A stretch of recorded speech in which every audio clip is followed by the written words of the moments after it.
भारत के इतिहास के अंदर आज से 100 साल पहले, 150 साल पहले राजपूत नाम की कोई जाति नहीं थी। ये कोई इतिहासकार आकर के मुझसे कह सकता, राजपूत नाम की कोई जाति नहीं थी।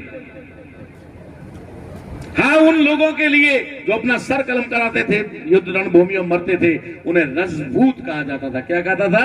रजपूत। अब राजपूत शब्द की उत्पत्ति बता दूं ताकि आपको भी पता लग जाए और उनको भी पता लग जाए कि तुम्हें भी इन लोगों ने कैसे मूर्ख बनाया, इन कलम कसाइयों ने तुम्हें। अरे भाई, ब्राह्मण सबकी कुंडली पढ़ता है, ब्राह्मणों की कुंडली सिर्फ ताराराम ही पढ़ता है और सबूतों के साथ पढ़ता है और पढ़ करके बोलता है और सोशल मीडिया पर बोलता है औकात तो आ जाए। लड़ो मत, समझ जाओ। रानी जाया मैणी जाया तो केवारी बात है। को हो तो वे मत अमल नहीं करो। रानी जाया मैणी जाया, भील राजपूत तो भाई भाई है जो कहे न बड़ी, वो है, वास्तव में है। और उसका सबसे बड़ा प्रमाण है वो खड़े दोनों। भारत के इतिहास के अंदर आज से 100 साल पहले, 150 साल पहले राजपूत नाम की कोई जाति नहीं थी। ये कोई इतिहासकार आकर के मुझसे कह सकता, राजपूत नाम की कोई जाति नहीं थी। हाँ, उन लोगों के लिए जो अपना सर कलम कराते थे, युद्ध रणभूमि में मरते थे, उन्हें रजपूत कहा जाता था। क्या कहता था? रजपूत। इसलिए इतिहास में भी लिखा हुआ है रजपूती। महाराणा प्रताप के वहां भी लिखा हुआ है कि रजपूती शब्द है ना। आज बाजार में जाते हो तो कपड़े खरीदने जाते हैं महिलाएं, तो आजकल महिला क्या बोलती है पता है? वो रजपूती ड्रेस दो सर, रजपूती है, रजपूती पोशाक, रजपूती पोशाक। वहां भी शब्द जिंदा है, रजपूती, राजपूती नहीं। राजपूती पोशाक दो ऐसा नहीं है, रजपूती पोशाक। तो वो रजपूत शब्द है इतिहास में, राजपूत शब्द नहीं है। राजपूत शब्द बनाया गया जब इस देश के अंदर उनको पता चला कि तथाकथित आजादी हमें मिलने वाली है, ब्राह्मणों का भारत में राज स्थापित होने वाला है। उस समय इन मूर्खों को कैसे मूर्ख बनाया जाए, इसलिए उन्होंने जो राजघराने थे या राजघरानों से संबंधित लोग थे, जो इतिहास में कभी 400 साल 500 साल पहले राजघरानों में रहे, उसके बाद तो मुगल आए, मुगलों के बाद अंग्रेज आए, कहां राजघराने रहे, सब खत्म हो गए। लेकिन जो रहे ना, उन लोगों को जोड़ दिया कि तुम राजा के पूत हो और राजा हो। तो राजा के पूत होना ये भी एक आइडेंटिटी है, कास्ट नहीं। इसलिए राजपूतों में भी सोलंकी है, परमार है, वाघेला है, भाटी है, चौहान है, राठौड़ है, परमार है, पंवार है। जो हम में है वो उनमें भी, जो कुमारों में है, जो माड़ियों में है, सब में है। ऐसी कोई कास्ट नहीं है जिसके अंदर ये नक ना हो। इसका मतलब है कि हम कहीं न कहीं उस नक के आधार पर, यानी मूल पहचान, नक का मतलब होता है मूल। आप लोगों को पता नहीं होगा, सामाजिक विज्ञान की बात कर रहे थे, मैं आपको जनरली बात बता दूं कि जब आदमी मरता है ना, तो जमीन में दफनाया जाता है या फिर उसे जलाया जाता है। जमीन में दफनाया जाता है, उसकी कोई परवाह नहीं है कि जमीन के अंदर गाड़ दिया जाता है। लेकिन जो बाहर होता है, जलाया जाता है, तो उसका कोई अवशेष ना बचे। तो आपको जानकारी के लिए बता दूं कि ये 32 दांत और 20 नाखून ये नहीं जलते। आजकल इलेक्ट्रिक वाली मशीनें आ गई, उसमें भी नहीं जलते, नहीं जलते। इसलिए इनको कहा जाता है मूल, नख। तो हमारा जो नख है वो किसी का राठौड़ है, किसी का चौहान है, किसी का परमार है, किसी का पंवार है, किसी का सिसोदिया है, तो किसी का सोलंकी है, किसी का भाटी है। इसका मतलब है कि नक के आधार पर हर जाति एक है, काम अलग अलग है, लेकिन हर जाति एक है। आज हमें उन लोगों ने बांट दिया और लड़ा रहे हैं। अरे क्या फर्क पड़ जाएगा अगर तुम कह दोगे कि महाराणा प्रताप भील नहीं थे, हम कह देंगे कि राणा प्रताप राजपूत नहीं थे, क्या फर्क पड़ जाना? और ये कर कौन रहा है? जिसके हाथ में कलम है वो कर रहा है। उस कलम के सही को क्यों नहीं पकड़ते कि इसके सबूत दे हमें? आज देर तक जितने भी इतिहास लिखे गए हैं उनके ही द्वारा लिखे गए हैं, और उन्होंने ही हमें कहीं किसी को नीच बना दिया, कहीं किसी को कुछ बना दिया। मैंने कल भी उदाहरण दिया था, जातिवाद के अंदर कितना उन्होंने मजबूती की है ये पता नहीं आपको। ये एक उदाहरण देकर के अपनी बात खत्म करता हूं। उससे पहले एक बात जरूर कहूंगा कि अभी जो हमारे समाज में या हमारी जाति में या हमारे इन संगठनों में चल रहा है, इसका खुलासा आज जरूर करूंगा। जाति व्यवस्था बनाई तो सुनार शूद्रों की जातियां बनाई। शूद्रों के ऊपर तो तीनों वर्ण है, ब्राह्मण क्षत्रिय वैश्य तीनों वर्ण है, वहां जाति नहीं है। जातियां सिर्फ शूद्रों में है। तो शूद्रों में एक जाति है जो सबसे ऊंची और गौरवशाली है, और वो है सुनार। क्योंकि वो सोने का काम करता है, चांदी का काम करता है। सोने चांदी का काम करने वाला, उसका मनोबल भी ऊपर होता है। वो कहता है मैं सबसे ऊपर हूं। उसको एक ऐसा भ्रम होता है कि मैं सबसे ऊपर हूं।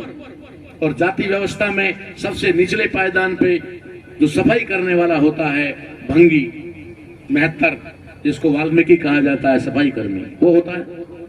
सबसे नीचे वो होता है और सबसे ऊपर सुनार होता है। अब सुनार है, उसको इस बात का घमंड ना हो जाए कि मैं सबसे ऊंचे हूं, तो वो कल को ये भी कह सकता है, हे ब्राह्मण मैं तेरे से भी ऊपर हूं, कह सकता है ना। ब्राह्मण को इस बात का डर है कि अगर इसमें एक स्वाभिमान पैदा हो गया कि मैं ऊंचा हूं, मैं ऊंचा हूं, तो कल को वो क्षत्रिय को भी कह देगा मैं तेरे से भी ऊंचा हूं, ब्राह्मण को भी कहता तेरे से ऊंचा हूं। इसलिए उसने क्या कहा, उसने उसको ऊंचाई से धरती पर लाया, और धरती पर लाने के लिए क्या कहा कि सुबह सुबह सुनार मिल जाए तो फिर हो गया काम। सुबह सुबह सुनार का मुंह नहीं देखना चाहिए, है कि नहीं? मैं झूठ बोल रहा हूं, वीडियो में बोल रहा हूं। वो सुनार जिसके अंदर एक स्वाभिमान था कि मैं ऊंचा हूं, वो कहीं ब्राह्मण से श्रेष्ठ बनने का प्रयास ना कर ले, इसलिए उसको कहा कि तेरा तो मुंह भी कोई नहीं देखता। और अगर भंगी को कहीं इस दिन का पता चल जाए, भंगी को इस बात का एहसास हो जाए कि अरे मैं निचले पायदान पे हूं, मैं सबसे नीच हूं, मुझे सबसे नीच माना जाता है, ये एहसास धीरे धीरे धीरे उसके अंदर पनप गया, तो एक दिन बड़ी क्रांति का कारण बन सकता है, बड़ी क्रांति का कारण बन सकता है। अरे भाई, ब्राह्मण सबकी कुंडली पढ़ता है, ब्राह्मणों की कुंडली सिर्फ ताराराम ही पढ़ता है, और सबूतों के साथ पढ़ता है, और पढ़ करके बोलता है, और सोशल मीडिया पर बोलता है औकात तो आ जाए। भंगी को क्या कहा कि उसे हीन और नीच होने का एहसास ना हो, इसलिए कहे कि सुबह सुबह भंगी मिल जाए और हाथ में झाड़ू हो, फिर तो क्या कहने। भगवान का रूप होता है, ओहो, इसलिए वो सुबह सुबह निकलता है ना, तो अपना हथियार लेके ही निकलता है। फिर जो सामने मिलता है वो खुश होकर 5-10 रुपए देता है ना। कैसे कैसे नीच होने वाले को एहसास ना हो, इसलिए क्या भावना भर दी, और कैसे ऊंचे वाले को ये घमंड ना हो जाए कि मैं ऊंचा हूं, कैसे धरती पर लाया। ये 2 उदाहरण ही जाति व्यवस्था को समझने के लिए बहुत है। अगर समझना चाहो तो, ना समझना चाहो तो कुछ नहीं, फिर बेकार है, मेरी सारी बातें बेकार। अब मैं आपको बताना चाहता हूं आखिरी बात, और वो आज के भाषण की आखिरी बात ये है, दुनिया में जो भी परिवर्तन होते हैं, और परिवर्तनों के कुछ लक्षण होते हैं, परिवर्तनों के कुछ लक्षण होते हैं। साहब आप तो पढ़ाए हो, जिंदगी भर परिवर्तन ही पढ़ाए हो। बच्चे जवान होते हैं तो उनमें परिवर्तन होता है, पेड़ बड़ा होता है, फल देने लायक होता है, उसमें परिवर्तन होते हैं। बरसात का आना होता है तो मौसम में परिवर्तन होते हैं। जब कोई बड़ा काम होना होता है तो पहले उससे, उस परिवर्तन से पहले कुछ लक्षण दिखाई देते हैं। आज जो हमारे समाज में टकराव दिखाई दे रहा है, आज जो बहसबाजी सुन रहा हूं, आज जो ग्रुपों के अंदर चल रहा है जिसको लेकर बहुत सारे लोग दुखी हैं, मैं बहुत खुश हूं, मुगाम खुश हूं। क्यों खुश हूं मालूम है? कि जो समाज कभी चर्चा करने लायक नहीं था वो आज बहस कर रहा है, चाहे अपने ही ग्रुपों में क्यों ना कर रहा हो, चाहे अपने ही समाज के लोगों से क्यों ना कर रहा हो। अरे दम है हमारे में कि बहस करने काबिल तो बना दिया, बहस करने काबिल बना दिया। हाँ, अब ये जो बहस है ये उस मंथन की तरह है जो महिलाएं दही के अंदर बिथोनी डाल करके मत्ती है और फिर झाग आते हैं। अगर वो ये समझ करके निराश हो जाए कि इन झागों से क्या होना है, लेकिन उस महिला को पता है इन झागों में घी छुपा हुआ है, इन झागों में घी छुपा हुआ है, बड़े प्यार से उन झागों को लेकर के इकट्ठा करती है, इकट्ठा करती है, फिर हिलाती है, हिलाती है तो फिर वो मक्खन का रूप बन जाता है। और वो मक्खन जब गर्म होता है तो उसमें से घी निकलता है, जैसे आज बिजली घर वालों का निकल रहा है। पता नहीं वो सोच रहे कब बंद करे, कब बंद करे, लेकिन कर ही नहीं रहा। इसलिए आपको ये बताना चाहता हूं कि दुर्भाग्य से भी अगर आपके पास में निराशा आ गई, हताशा आ गई, नेगेटिविटी आ गई, तो आप समाज का काम कभी नहीं कर सकते। ये मेरे 35 साल का अनुभव बता रहा हूं। नेगेटिविटी मेरे अंदर भी कई बार आती है, अभी भी आती है, लेकिन 2 मिनट में भगा देता हूं। इधर कोई जगह नहीं है, जाओ, बेड एक ही है। नहीं आनी चाहिए, इसलिए ये बात कह रहा हूं, मोटिवेशन के लिए बात कह रहा हूं। समाज में जब जागृति आती है, जागृति आने के बाद समाज इकट्ठा होना शुरू होता है, इकट्ठा होना शुरू होता है तो समाज के अंदर चर्चाएं होती है, चर्चाएं होती है तो चर्चाओं के अंदर अपने अपने विचार आते हैं। आपका विचार मैं नहीं दे सकता, मेरा विचार आप नहीं दे सकते, आप सिर्फ अपना ही विचार दे सकते हैं। पहले विचारों का टकराव होता है, विचारों का टकराव होते होते फिर एक रिलेशनशिप आती है कि मैं किससे जुड़ा हुआ हूं, किस संगठन से जुड़े हुए हैं, किस नस्ल के साथ में हम काम कर रहे हैं। क्योंकि रेस तो 2 ही है भारत में, एक इंडिजीनियस रेस और दूसरी यहूदी रेस, 2 ही रेस है। आर्यन रेस जो है, जिसे यहूदी रेस हमने खोज के निकाला, ये 2 नस्लों का टकराव है। हम उन 2 नस्लों के अनुयायी हैं। कुछ लोग इंडिजीनियस पीपल के अनुयायी हैं और कुछ लोग यहूदी नस्ल के लोगों के अनुयायी हैं। 2 विचारधाराएं हैं। एक विचारधारा जो हमारे महापुरुषों की है, साहिब कबीर की, नामदेव की, गुरु नानक की, जाम्बोजी जसनाथ की, धन्ना जाट पीपा दर्जी की विचारधारा है। बाबा साहब अम्बेडकर, ज्योतिबा फूले पेरियार की, गाडगे बाबा की विचारधारा है। और एक तरफ उन यहूदियों की विचारधारा है जो आरएसएस नाम के संगठन के माध्यम से आती है। ये 2 विचारधाराएं हैं। मैं एक विचारधारा से प्रभावित हूं, कोई दूसरी विचारधारा से प्रभावित है। टकराव निश्चित है, टकराव निश्चित है तो गुटबाजी निश्चित है। इस मंथन से, इस बहस से, इस चर्चा से जो आए दिन हो रही है, इससे हमारे अंदर समझदारी पैदा होगी, हमारे अंदर समझदारी पैदा होगी। और जब समझदारी पैदा हो जाएगी, उस समय हम निर्णय लेने की स्थिति में आएंगे कि कौन गलत है और कौन सही है। जो सही है उसके साथ खड़े हो जाएंगे और जो गलत है उसे लात मार देंगे। सीधा सा मामला, कचरा साफ हो जाएगा। इसलिए ये जो प्रोसेस चल रहा है अभी, जिसकी यहां पर भी कुछ चर्चाएं हुई, अरे भाई दही को साडो को ना पीवन, दही ने साडे एम पर राखे, मथनी ने झेरने ने एक पाया पर मेले, बे हाथ जोड़े और भाई बैठ जाए कि दे दे दे दे दे मोखण दे, दे मोखण दे, दे मोखण दे, दे वो है ठेगना पड़े झड़ेडर बे बाउडा ने ठीरा झले जदी जान जाग आवे बड़े मोखण को आवे मोखण तो बड़े पसे दोरो घणो मा जो कुड़ी हिलावनो पड़े मर्द नैन तक मां हलावती बंठा है। ये प्रोसेस है, इस प्रोसेस से निकालने की जरूरत नहीं है आपको, प्रोसेस से पीछे हटने की जरूरत नहीं है, प्रोसेस से डरने की जरूरत नहीं है। निश्चित तौर पे छाछ एक तरफ होगी और मक्खन एक तरफ होगा। जो छाछ होगी उसे लात मार दी जाएगी, मक्खन होगा उसे इकट्ठा कर लिया जाएगा।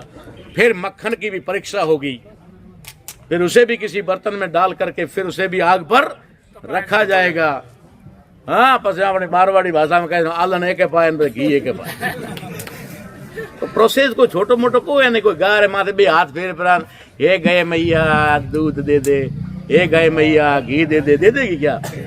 पहला लातों ही खाने पड़े, ठीक है नहीं, सारो ही खवड़ावनो पड़े, गोबरी नवावनो पड़े, कतरा डफा करना पड़े ठाए सदी जानवा दूध दे, पछे दूध ने ऊनो करनो पड़े, ऊनो करे बाद ठाडो करनो पड़े, ठाडो करनो पड़े, पछे जमावनो पड़े, पछे मथनो पड़े, पछे हैंग लाल लड़े भावे। डरने की कोई जरूरत नहीं है, ये सारी चीजें चलेगी। जब तक दो विचारधाराओं का टकराव चलेगा तब तक चलेगी। आप लोगों को फैसला ये करना है। मैं हर उस पढ़े लिखे आदमी से निवेदन करता हूं कि अगर तुम कहते हो कि मैं बुद्धिजीवी हूं, मैं बुद्धि से और विवेक से काम लेता हूं, तो पहले ये काम ले ले कि तू जो जिस विचारधारा को लेकर चल रहा है वो सही है या गलत। जागृत होने का मतलब ये नहीं कि आंखें फटी फटी है। आंखों से जागना जागना नहीं होता। जो दोस्त और दुश्मन की पहचान करता है उसे जागना कहते हैं। दोस्त और दुश्मन की पहचान करे उसे जागना कहते हैं। बुद्धिजीवी का मतलब ये नहीं कि लेक्चरर बन जाओ, प्रोफेसर बन जाओ, आईएएस बन जाओ, आईपीएस बन जाओ, डॉक्टर बन जाओ और आपने क्वालिफाइड कर दिया, एमए कर दिया, डिग्री कर दी, एलएलबी कर दी, मैं बुद्धिजीवी हो गया। नहीं, वो क्वालिफाइड हो सकता है, बुद्धिजीवी नहीं हो सकता। बुद्धिजीवी वो होता है, बुद्धिजीवी उसे कहते हैं जो सही क्या है और गलत क्या है उसका निर्णय ले सकते, उसे बुद्धिजीवी कहते हैं। इसलिए जागृत और बुद्धिजीवी कहलाने के लिए भी एक परीक्षा पास करनी पड़ती है और इन्हीं परीक्षाओं को पास करते हुए यहां तक आए। इसलिए आप लोगों से अनुरोध है कि समझदार लोग थोड़े ही होते हैं। भीड़ नाचने को आती है, डीजे पर नाचते हैं, ठीक है ना, थोड़ा कुछ ऐसे नहीं नाचा जाता तो पिंटिया जेब में रखते हैं, दबा करके फिर नाचते हैं। नाचने वाले भी चले गए, खाने वाले भी चले गए, कुछ एंजॉय करने आए थे वो भी चले गए, लेकिन जो समझना चाहते थे वो बैठे, समझना चाहते थे वो बैठे हैं। और मुझे समझने वाले चाहिए, मुझे समझने वाले चाहिए। नाचने वाले तो तभी आ जाएंगे जब आप नचाना चाहोगे, तो आपके हाथ में होना चाहिए। आप अगर नचाना सीख गए तो नाचने वाले तो कभी भी आ जाएंगे। इसलिए घबराने की जरूरत नहीं, डरने की जरूरत नहीं। आज भारत के अंदर मैं समुदाय की बात करूं या जाति की बात करूं तो पूरे भारत में आदिवासी समुदाय और भील जाति हर क्षेत्र में सबसे पीछे है, हर क्षेत्र में। उसके लिए मैं भी जिम्मेदार हूं, क्योंकि मैंने भी अपना 25-30 साल का समय दिया आदिवासियों में ही, लेकिन दिया बाहर, इधर नहीं दे पाया। और इधर इसलिए नहीं दे पाया क्योंकि मैंने कबीर साहब की एक वाणी आई, सो श्लोक सुना था कि कबीर कभी नहीं जावना जलम भूम के गांव, गण अवगण जाने नहीं ले पहलो ना नाव, वो तो तारियो पड़ो फरे। तो मैं कहा अपना थोड़ा दिन छोड़ दियो, छोड़ दिया। बस थोड़ा जरा युवा तैयार हुआ, युवा की ओर मोड़ी लाओ ये पासो। पहला वाला था तो वो तारी हुए, हमें वाला था पड़ो तो साहब है, चलो हमें वाला के आओ मोटी। तो आए हैं तो कुछ दूसरी विचारधारा के लोगों को तकलीफ तो होगी, क्योंकि टकराव किन चीजों से होता है? जब एक ही समाज के अलग अलग संगठन हो या एक ही संगठन में अलग अलग लोग हो और उन लोगों के उद्देश्य अलग हो। जब उद्देश्य अलग होते हैं तो उनमें टकराव निश्चित है। इसलिए ऐसे टकरावों से डरने की जरूरत नहीं। छोटी मोटी चीज़ों को इग्नोर करते हुए समाज में एक भाईचारा बनाना है।